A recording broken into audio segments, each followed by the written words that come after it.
السلام علیکم.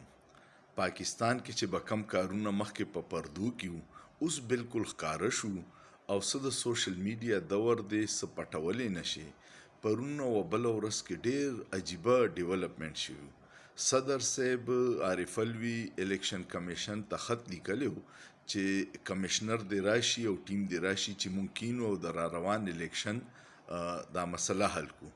هغوی خپل میټینګ پې وکړو پرون او د میټینګ نه مخکې ورسره ډونالډ بلوم د امریکې سفیر میلاو شو او هغې نه پس بیا هغه انکار وکړو چې د صدر سره دا اختیار نشته چې الیکشن اعلان به څوک کوي. دې نه خلکو ته ډېر واضحه پیغام شو چې زموږ دا ټول معاملات مخکې به د واشنګټن نه کنټرول کول، اوس ډایرکټ دلته کې سفیر صاحب چې ناست دی نو یو ته حکم کوي او هغه زموږ ادارې مني. نه آئین معتبر دی نه قانون څوک مني، صرف د امریکې حکم منلی کیږي او هغې غلامۍ طرف ته موږ ډېر تیزۍ سره روان یو او وکیلان بې بسه دي، ادارې بې بسه دي، صدر سپریم کمانډر دی بې بسه دی، عوام بې بسه دي.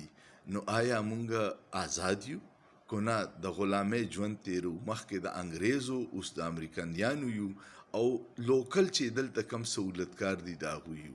دا ډېره بدقسمتي ده چې کم ملک کې آئین او قانون نه وي نو هغه ملکونو نه د ځنګل معاشرې جوړې شي او بیا پکې غرق غریبي عوامي، چا سره چې طاقت دي، چا سره پیسه ده، د کرپشن چا سره ډنډه ده، هغوی په مزو کې سري.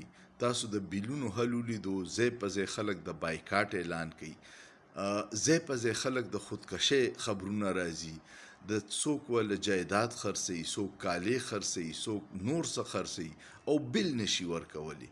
نو چې ته بل نشي ورکولی او ورځ ته ورځ په هغې باندې نور ټیکسونه لګي، دا را روانو ورځو کې به نور هم بجلي ګرانیږي او بیا یو 200 قسمه ټیکس په بل لګولې. نو کو عوام اوس هم نه پاسي د خپل حق دپاره، نو بیا زموږ دا معاشره مرده معاشره ده، دا ټول مړي دي، بیا د ګیلو ورسره حق نشته. چې ته خپل حق نشي غوښتی او ظلم د باندې کیږي نو بیا جړه او فریاد هیڅ فایده نه کوي.